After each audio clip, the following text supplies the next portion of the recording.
Salam outsiders. Bon la famille, écoutez, on a eu une très belle semaine en Ligue des Champions et tout. Donc dès lors, on s'attendait à avoir quand même quelque chose de chaud en championnat. Tu vois, on va commencer par l'Espagne. Le Real, il vient de finir le match face au Betis Séville. Bon, match où le Real gagne 5-3. Bon écoutez, j'ai envie de parler des deux en même temps. Pour moi, le Real et le PSG, ils ont fait le même match ce week-end. Si tu as vu Paris-Strasbourg, ça a fini 5-2. On va être sérieux, c'est deux équipes qui sont rencontrées en Ligue des Champions qui aujourd'hui, finalement, en championnat, jouaient contre des équipes de milieu de tableau, etc. Tu vois, deuxième partie de tableau si on peut parler de Strasbourg. Tu vois. Donc dès lors, tu te dis, le match en tant que tel, les deux équipes, tu sais qu'elles peuvent marquer. Le Real et le PSG, tu sais qu'elles peuvent marquer dans leurs championnats respectifs. Parce que le Real, la preuve, ils ont mis 5 buts face au Betis. Tu vois, la preuve, Paris, ils ont mis 5 buts face à Strasbourg. Mais le problème, il est défensif. C'est que derrière, les deux défenses sont fébriles. Aujourd'hui, le Real, on les a vus, ils étaient fébriles. Ils étaient assez fébriles. Quand même, c'est pas sérieux. Offensivement, il n'y a rien à dire. J'ai rien à dire. Ronaldo, top. Même Benzema, il a marqué. Même Karim, il est rentré, il a marqué. Mais défensivement, en tant que tel, aujourd'hui, c'est assez fébrile. C'est pas normal. Le petit, là, sur le côté gauche, du Betis Séville, je connais même pas son nom, il a fait un super match, aujourd'hui il a fait un super match, aujourd'hui, 2 passes décisives. Joaquin, il a quel âge? 35 ans, 36 ans, même 37 ans si je me trompe pas. Aujourd'hui Joaquin, ce qu'il a fait à Carvajal sur le deuxième but, quand il l'envoie balader, mec, il fait fin de corps, il le laisse sur place. C'est pas normal, c'est pas du tout normal. Aujourd'hui, moi je pense que le match retour le 6 mars là, il va être chaud les gars, il va être chaud, il peut pas être facile, parce que les Parisiens ils vont tout donner, les Parisiens aujourd'hui, ils sont pas morts, ils sont pas encore morts, oui 3-1 certes,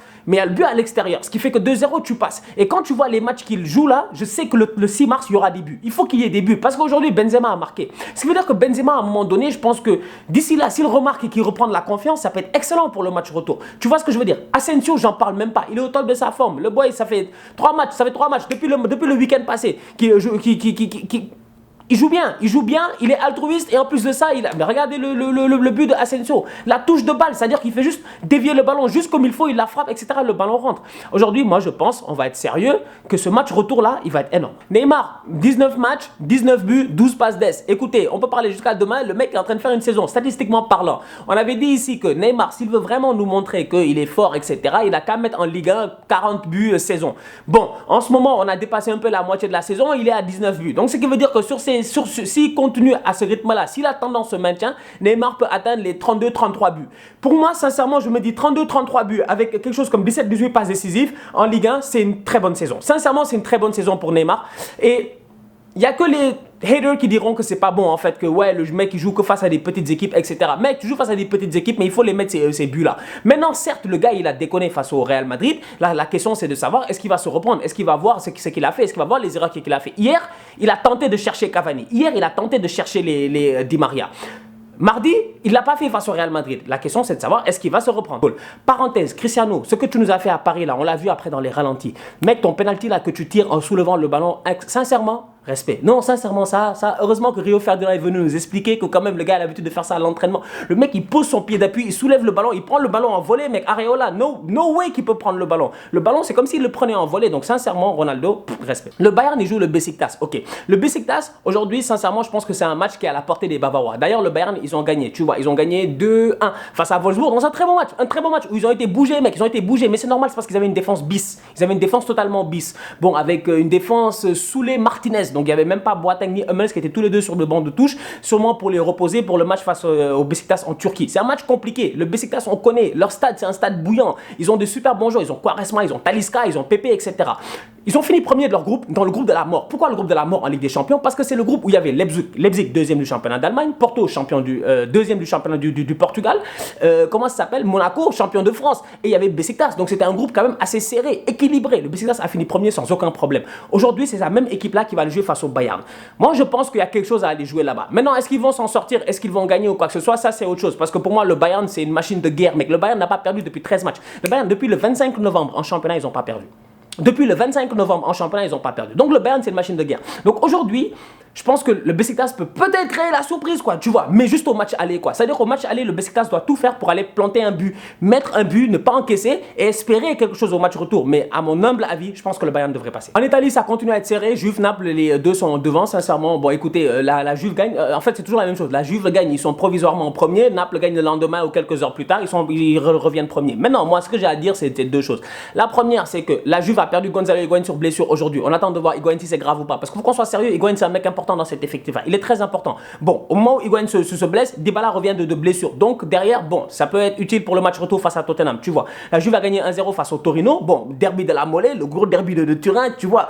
Ils ont gagné 1-0, relax, tranquille. But de Alexandro. D'ailleurs, Maignan, il a fait un excellent match. Maignan, ça fait plaisir à voir parce que Maignan, il a fait un bon match. Balde Keita, il a marqué. Sadio Mané vient de mettre un triplé.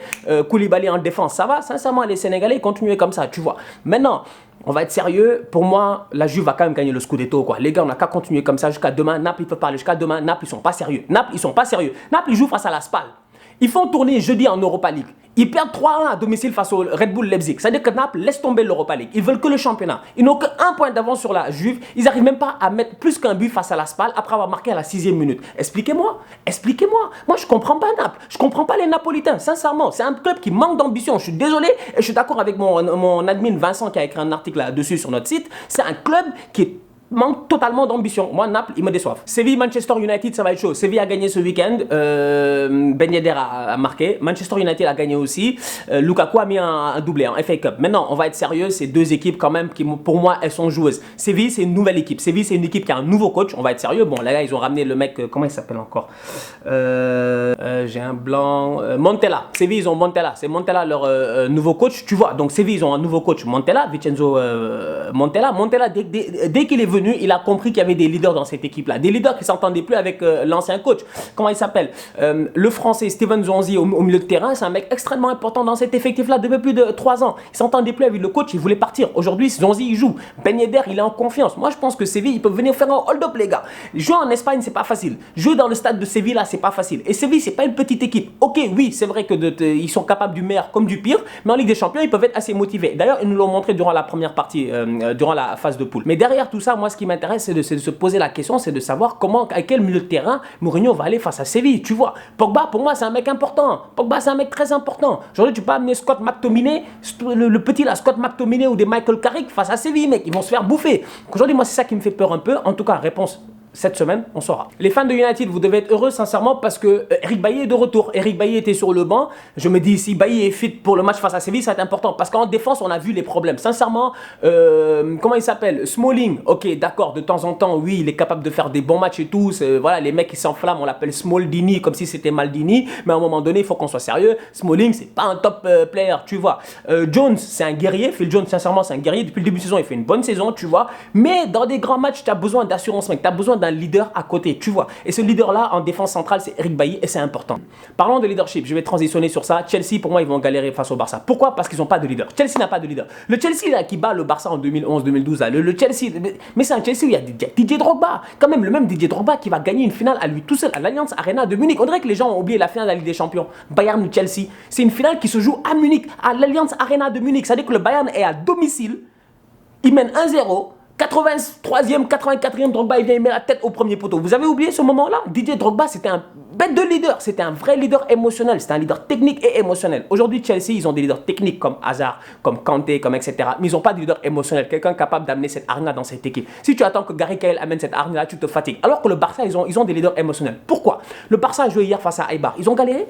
Ils ont galéré, les Catalans. Ils ont galéré. Si tu regardes le match, tu sais, même notre Sénégalais, là, notre tonton sénégalais, Pape Kouli Diop, il a fait un super match au milieu de terrain. Donc aujourd'hui, tu te dis que le Barça a galéré face à Eibar. Je dis bien Eibar. Eibar, c'est un stade de 7000 places. Le Barça, le Camp Nou, c'est 100 et quelques mille places. Eux, ils ont un stade de 7000 places. Tu vois, il y a les buildings à côté, mec. J'avais l'impression d'être sur mon balcon et de regarder un match de foot comme ça. Donc à un moment donné, moi, je me pose des questions en me disant que ce Barça-là, même malgré le fait qui sont en souffrance, à 10 contre 11 en supériorité numérique, ils ont des leaders. Hier, il fallait voir Piqué, hier, il fallait voir Umtiti, hier, il fallait voir Iniesta, il fallait voir cette équipe-là, comment, en fait, dans leur tête, ils se disent, oui, on souffre, mais on va gagner, en fait.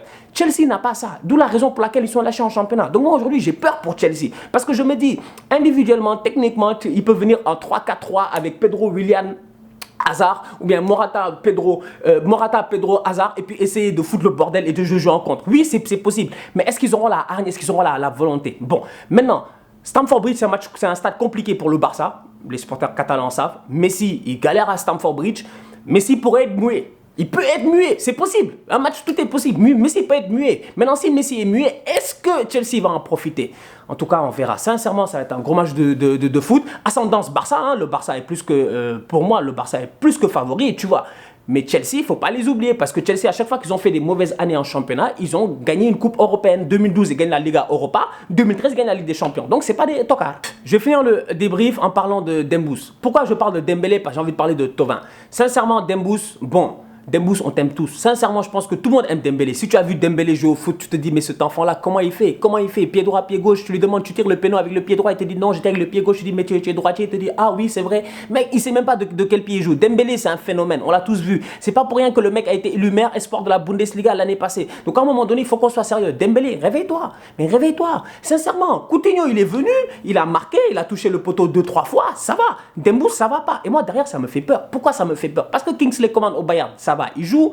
Comment il s'appelle? Martial, ça va. Il joue Fekir, ça va. Il joue Thauvin, il joue très bien. Thauvin est à 15 buts, 12 passes d'ess, un truc comme ça cette saison. Thauvin est au top de sa forme. Encore aujourd'hui, c'est lui qui offre la victoire à Marseille face à Bordeaux. Aujourd'hui, moi je me dis, à un moment donné, je dis Dembélé, on l'aime tous. Dembélé, on l'apprécie tous. Dembélé, c'est un bête de joueur de foot. Mais Dembélé n'a rien prouvé pour aller en Coupe du Monde devant Thauvin. Dembélé n'a rien prouvé pour être appelé dans la liste de Didier Deschamps au mois de mars. Là, Thauvin va être appelé. Donc Dembous doit tout faire. Dembous doit se réveiller. Les gars, sincèrement, aidez-le quoi. Sincèrement, j'appelle les Béninois là. Aidez-le. Aidez Dembélé. Tous les Catalans béninois là. Aidez Dembélé. Sincèrement, faites des prières pour que le mec revienne au top parce que c'est pas normal. Maintenant, je dis aussi aux Madrilènes, gérez-vous.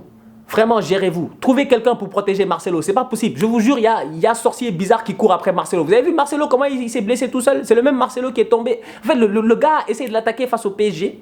Quand Marcelo tombe et qu'on croit qu'il s'est cassé l'épaule, un truc comme ça, qu'il est en train de mourir en agonie, mais finalement, ça va. Là, aujourd'hui, il tombe, tu te dis, ça va, il se relève. 2 minutes plus tard, il en peut plus. Sincèrement, gérer, voilà, les gars, protéger Marcelo, hein, ça va pas du tout. Hein.